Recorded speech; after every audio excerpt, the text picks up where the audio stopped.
I'm an American. And tonight I want to talk to you about the country we live in, the country our children will grow up in.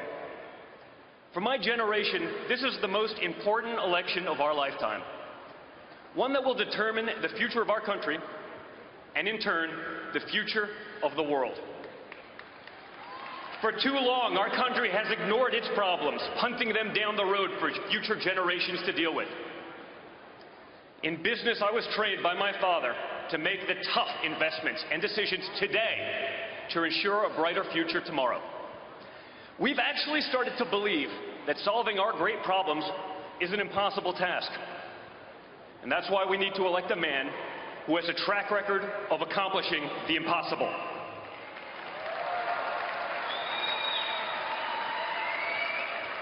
For the first time, parents no longer think that their kids will be as well off as we were.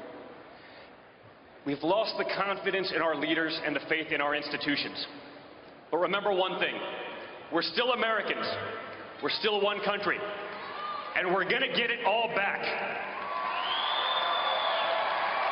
We're going to get it back better than ever before. I know we'll get it back because I know my father. I know that when people tell him it can't be done, that guarantees that he gets it done. I know that when someone tells him that something is impossible, that's what triggers him into action. When people told him it was impossible for a boy from Queens to go to Manhattan and take on developers in the big city, rather than give up, he changed the skyline of New York. I've seen it time and time again, that look in his eyes when someone says it can't be done. I saw that look a little over a year ago when he was told he couldn't possibly succeed in politics.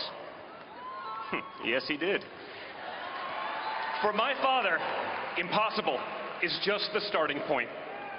That's how he approaches business projects. That's how he approaches life. Whether it's teaching his granddaughter how to swing a golf club or tackling the toughest negotiations, he's always fully committed. That's why the person who had never run for office before stood on the stage 11 months ago in this very arena with 16 professional politicians. And this week, that same man will stand before you as our party's nominee for the President of the United States of America.